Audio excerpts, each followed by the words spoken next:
點解一定要咁活在當下呢？因為識得諗過去、未來、時間、空間、距離等等，係喺二元世界發生嘅。記住，你要重新讓兩個肉體回歸一齊嘅話，你唔可以用肉體身份，唔可以用太極裡面嘅黑白身份，黑同白都唔可以用。你要用邊一個身份？用嗰個元，用你嘅靈魂，用你嘅靈性去控制呢兩個肉體。世事萬物，唔理係疾病，唔理係任何嘅人事物，甚至我哋一啲遭遇處境，原來都係我哋吸引翻嚟嘅。我哋嘅投射拆解課程，我會讓大家學識點樣去發掘自己嘅投射，透過得知對每件事物嘅想法感受，我直情可以協助大家揾到所有困擾你嘅人事物到底係點樣俾我哋吸引翻嚟嘅咧？覺察咗之後，我點樣去轉化裡面嘅想法感受呢？點樣先可以用一個新嘅態度、流動嘅方式去取代以前糾結嘅狀態，令到無論我哋靈修嘅層次定因為物質嘅層次都更加流動。除咗30幾小時嘅網上課程啦，我哋之後仲會為大家開一個 WhatsApp 組群，喺一個特定嘅時間裡面，我哋會持續係去回覆大家嘅訊息嘅，希望協助大家真係可以知道咩叫投射，點去拆解，點去轉化，點去將生命變翻流動。我哋仲會定期做一啲直播去解答嘅，令大家咧可以有一啲即時嘅互動，對於成個拆解、成個和解有一個更深入嘅了解，同埋達到最流動嘅結果咁。Hello， 大家好，我係卡文。今集我哋嚟到雙生火焰嘅第3集啦。其實唔止二元對立咁簡單嘅，另外仲有一樣嘢，大家今集聽到我主要圍繞嘅呢，就叫活在當下，要徹底消除時間、空間、距離嘅限制。咩叫只有當下？例如我要諗翻佢以前對我有幾差，係咪諗以前啊？我有時候會諗我未來仲會唔會遇翻佢，係咪諗未來啊？一有過去同未來，我就有分離感。佢哋係一齊噶。你啦，我諗未來可唔可以一齊？我係咪發緊一個念，就係我對未來有懷疑，係咪可以一齊？係一齊定分離？你面係咪有咗批判啊？唔單止嘅喎，我仲要係將當下同未來比較緊嘅喎。好啦，我去測量佢幾耐冇揾我，或者幾耐見我一次，我係咪又受住時間空間嘅限制啊？數量啦、距離啦、遠近啦、密度啦，呢啲全部都係分離嘅嘢嚟㗎，有冇留意啊？距離越遠，時間越長，係咪又係走緊分離路線啊？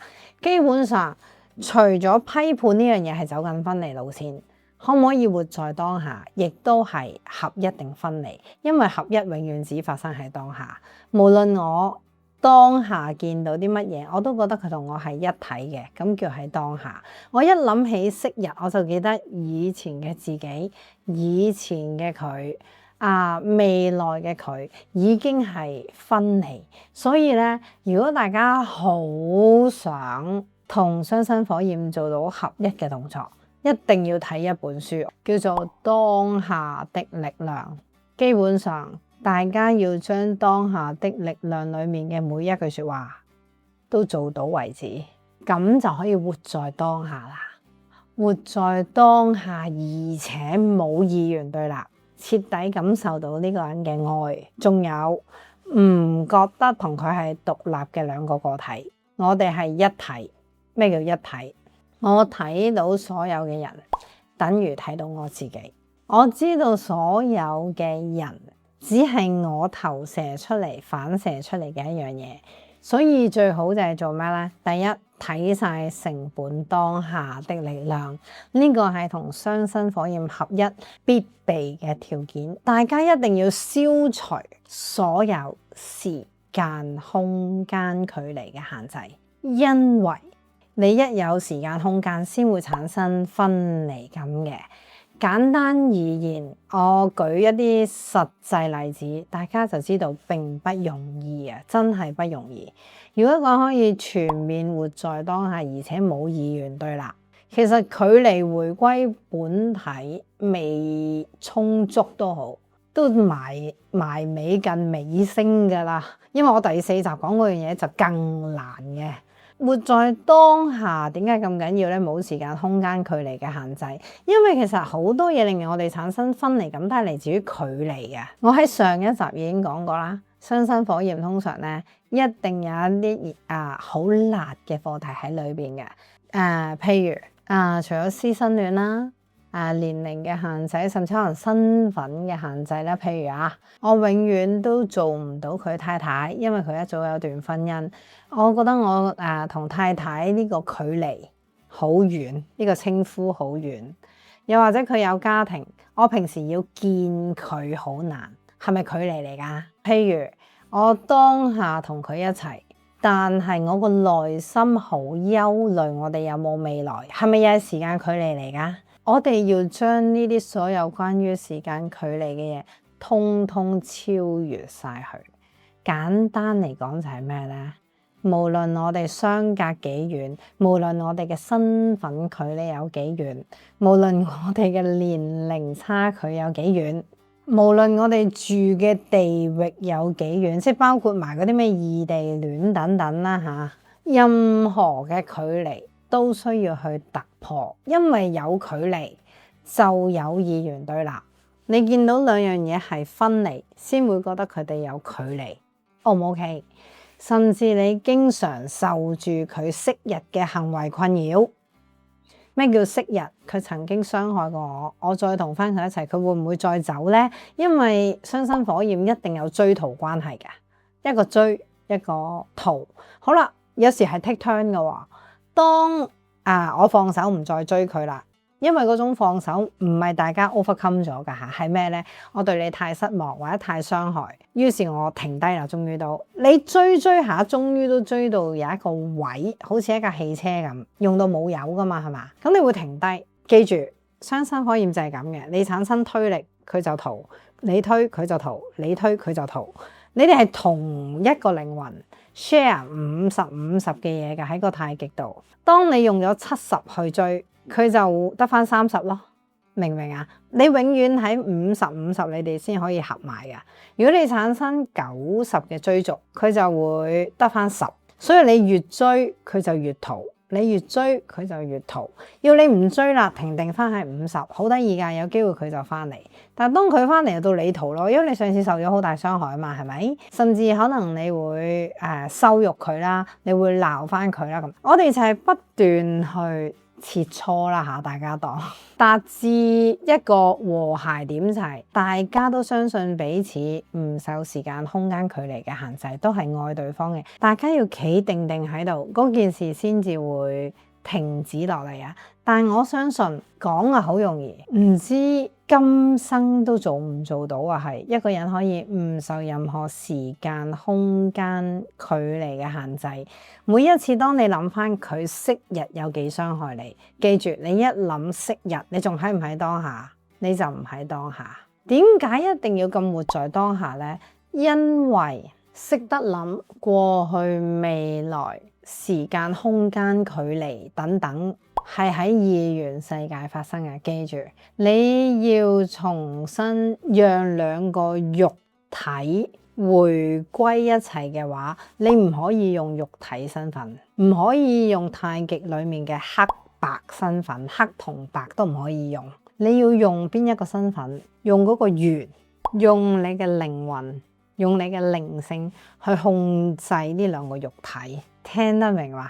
我舉一個再白啲嘅例子，現實世界嗰兩個我哋，因為你遇到一個雙生火焰啊嘛，係咪？就好似係一個遙控車嗰架車嚟嘅，我哋不斷去操控個身體咧，就好似攞隻手去控制嗰兩架遙控車。咁叫咩遙控車咧？係咪？我哋平時一個靈魂、一個身體嘅層次，你就可以直接用你嘅意識去操控你嘅身體，叫自己行定企。但係面對雙生火焰，你唔可以用你塵世間把口叫佢行定企，你可以操控佢嘅係你嘅愛，聽唔聽到？愛，我講嘅愛唔係塵世間情侶嗰份執念，塵世間父愛嗰份執念，唔係，係用你靈性本然嗰份愛。當你嘅靈性越高，合一感越高，用嗰個緣嘅力量，當你嘅合一感越高，嗰兩個肉體會因為你嘅合一感好高而自己拼埋一齊。聽唔聽得明？由今日開始，如果你想玩雙生火焰呢個遊戲，唔用肉身嘅角度，因為用肉身嘅角度一定二元對立，一定唔活在當下，一定有時間空間嘅距離，所以我係用靈性就係去相信，無論我哋相隔有幾遠，我唔理嗰個所謂嘅相隔係年齡、地域、階層，甚至過去佢傷害過我，未來有冇希望，我都係受制於二元世界嘛。你越係唔受制於二元世界，越係用你合一嘅精神力量，越係做合一嘅嘢，例如唔再批判，唔批判就減低排斥感，行近合一感，甚至唔單止唔排斥，直情係可以知道好壞係並存嘅，冇好就冇壞。甚至我暴躁嘅爸爸背後都係出於愛，我睇到暴躁同愛根本係一體嘅。甚至個和解再去到極致啲，我睇到爸爸嘅暴躁係源自於傷害，源自於缺乏愛，最終都只看見愛。你做到咁樣，只有愛嘅時候冇恐懼，係咪合一啊？咁所以做咁多嘢係想做咩呢？你一定要用靈性，你嘅靈性達至翻去合一嘅境界，呢兩個人自然會行埋一齊。OK 嘛？佢自然會重新出現，而唔係到底佢今日生日，我喺唔喺佢 IG 留言呢？我打唔打個電話俾佢呢？你越諗佢越走，因為你一諗我揾唔揾佢好，其實已經分咗你同佢。我喺唔喺佢 IG 留言已經諗咗佢，佢會唔會回我？又諗咗佢同我，而且又產生咗恐懼，又產生咗距離，又產生咗懷疑，又產生咗二元對立。所以做到冇二元對立，只活在當下。個目的係做咩呢？係提升你呢個載體嘅合一感。O 唔 OK？合一感係嚟自於我哋嘅靈性嘅，我哋係一個靈魂，兩個肉體，要操控嘅唔係肉體，越想操控肉體，忘記靈性，你就越係睇到二元對立，越係放低二元對立，翻去記得得一個靈魂，得一個靈魂，得一個靈魂，你嘅合一感就越高。所以一定要徹底做到活在當下。個原因得一個，就係要回歸合一。你嘅載體合一嘅振頻越高，呢兩個物質係俾你嘅意識控制，就會翻去合一。玩雙生火焰嘅呢個 level 嘅遊戲，就係要幾乎係去到真我狀態嘅第四階不特止，仲係要活到根本冇其他嘅真我。呢個世界只有一個真我，就係我。我唔去搞任何人，我相信任何人都係我。我睇所有人都只睇到愛，因為所有人都係愛，我又係愛嘅時候，我哋就係合一嘅。所以越係做求神問卜嘅嘢，越係去思念佢，掛住佢，越係去 check 下佢，mon 住佢嘅 IG，mon 住佢嘅 Facebook， 你哋嘅距離感就會越遠。我哋一定要做到就係點呢？徹底知道二元世界點樣運作，唔係依賴二元世界，而係依賴我嘅合一感有幾高。越係記翻自己屬於呢個圓，即係太極嗰個圓，唔屬於嗰個黑白，你回歸嘅速度或者吸引佢翻嚟嘅速度就越快。咁至於你話佢係咪真係雙生火焰，已經唔重要啦。因為當你一個人合一感咁高，高到甚至係有一日我時刻都冇批判，我望任何嘢都只看見呢件事後面嘅愛，記得翻我嘅本然都係愛，記得翻我同所有嘅人都係本為一體。其實對成個靈性提升絕對係有百利而無一害嘅，係咪？所以我覺得呢幾集節目我一早已經講咗，係咪 Twin Flames 根本唔重要。其實你今生有冇遇到你嘅雙生火焰？你要做到呢啲嘢，離開滾滾紅塵或者回歸靈性合一，根本係每個人必須要做嘅。OK， 只係當你遇到嘅話，嗰種劇痛嘅程度係令你好難承受嘅。通常，另外有一樣嘢就係好多人標榜，如果嗰個係你嘅雙生火焰，你哋一定唔會分開噶。咁好多人就憑住呢股執念，堅守係一段關係，我覺得簡直係一個福嚟啊，係一個好大嘅福。永不分開係我哋嘅靈魂，唔係我哋嘅肉體。搞錯咗啊，大家！我都係堅持嗰句，只要你嘅靈性夠合一，佢如果真係你嘅雙生火焰，佢自然會翻嚟。就算你判斷失誤，佢唔係你嘅雙生火焰。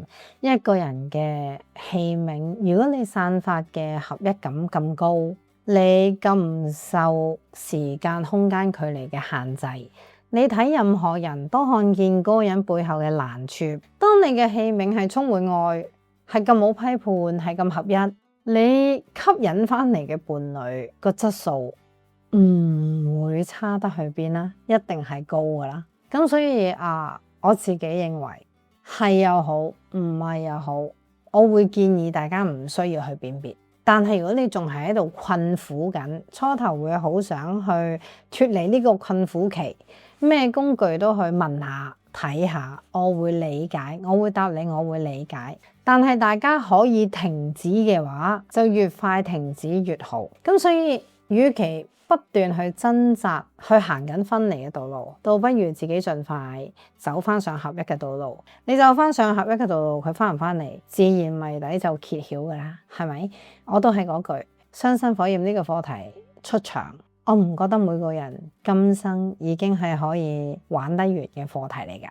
可能要分好累世好多世嘅，只不過參在你今生遇到佢，你係創造咗更多嘅創傷，定係起碼都減低啲分離感，令到自己更合一，下一生容易啲玩，係啦，即係唔需要話一定係今生我一定必須會完成得到嘅，係因為講係好容易。要做到一個人徹底冇批判，徹底活在當下，徹底唔受任何時間空間距離嘅限制，甚至可以忍得住痛，唔再去追蹤對方，都信任嗰份愛，唔做任何挽救，甚至要相信自己可以唔喺物質世界做任何嘢，淨係靈修，佢都會翻嚟。其實已經好唔容易啊。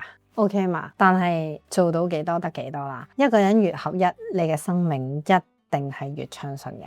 係啦，咁今集講到你呢度，又要同大家講再見啦，拜拜。經常有人問幾時有直播，如果大家想收到最新嘅影片同埋直播通知，咁就記得撳埋我哋嘅鐘仔，同埋加入我哋嘅 WhatsApp channel。大家如果都中意我嘅分享，可以 comment、like 同埋 share 條片俾身邊嘅朋友，記得 subscribe 埋我哋嘅 YouTube channel，再撳埋個鐘仔，就可以收到我哋最新最快嘅資訊啦。